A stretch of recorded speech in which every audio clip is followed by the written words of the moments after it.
What's up, all my budget bangers and bangers out there in the street that like bass?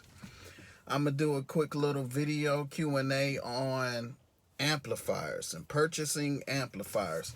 Too many people out here getting robbed. Too many people don't know what to look for when you purchase.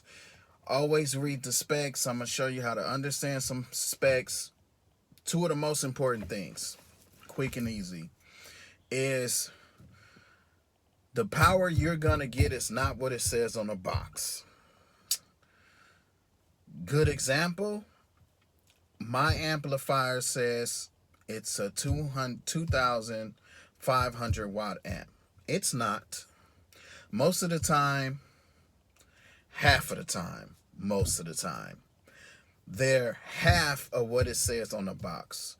When you go to purchase, you want to open up the manual. Don't listen to the sales guy. They always lie. They're out to get your money, bro. They're always acting nice. Most of them are out to get your money. Not all of them, but most. Usually it's half the power of what it says on the box and on the amplifier itself. Mine's says 2,500, but actually it's 1,200 at 2 ohms. But I'm running 4 ohms, so it's 600 watts. Another thing you want to know is your distortion level. Total harmonic distortion and your distortion level. So your distortion level, signal to noise, usually can be 0.010, 0.05, 0.03. The lower the number, the more clarity you're going to get out of the amp. The cleaner your bass is going to sound. When you have a high distortion level, you're not getting a lot of bass. You're not going to get low-end bass, especially when you hit past the RMS of the amplifier. You're not going to get it, period. Usually 0.03 is good, 0.05 is good. Never go higher than 5. I know guys out here that got the best speakers in the world, best radio in the world, but they got a shitty amplifier with a high distortion level of 0.010 or 0.10. That's crazy. Well, I meant 0.10, not a 0 before the 10. It would be 0.10. That's ridiculous. That's shitty power. That's why a lot of people like to buy false gate, which costs a lot of money, but they're usually like 0.03, 0.02. I think I seen a 0.01. I was like, oh my God. But it was like 600, 700 bucks. If you got it, buy it. If you got it, do it. THD.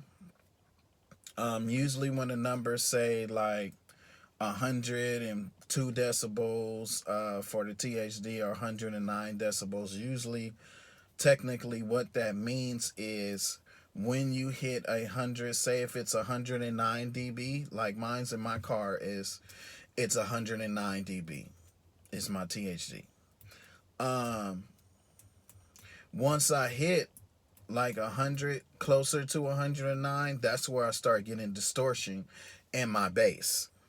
So, yeah, it don't matter if you trying to sound clean.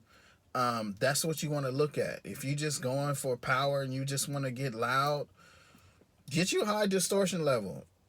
It does matter because you lose a lot of bass when you hit distortion. So that's all I want to tell you guys real quick, man. Don't, learn the specs, read the stuff. People out here are jip you.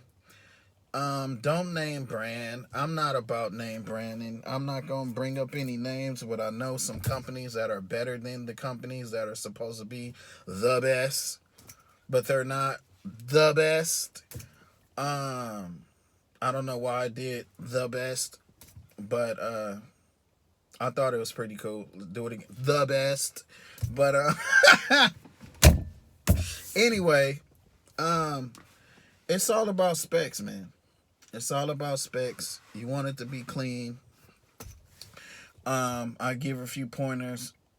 False Gate has some good amps. Hyphonics, their new Gamma 3000 and the 4000B have low distortion levels. I think it's like 0.03. That's a really good amp. Boss has some pretty good amps now, no joke. Check them out. Certain Vegas got some good amps.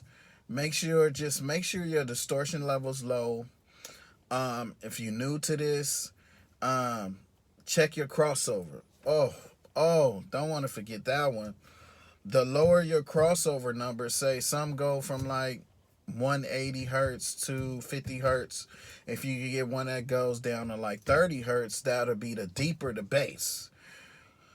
And like I said in another video, the deeper the bass, the farther it's going to throw out. So that's what you want. Low distortion level. Check the manual to see what the real power of the amp is. And you want a low crossover. If you could get as deep as 20 hertz, that's good. I think 20 hertz is overdoing it. 30 hertz is perfect to me. 20 is more, you could feel it less than hear it. But if you want it, go ahead. But if you get down to like 30 hertz on your crossover, you're good. So just get you a nice amp with low distortion level, high THD, and a low crossover. Lower than 50 hertz is what you want. If you can't get lower than 50 hertz, for sure you're going to need the ebb extender to boost the lower frequencies. I've heard guys that don't have Epic Center in their car and they got a dope EQ in the radio and they got a crossover in their amplifier that's just hitting low. But that's it, guys. Read the specs. Don't let nobody out here rob you. They do it all day. And that's it, man. We out. Stay up, bass heads.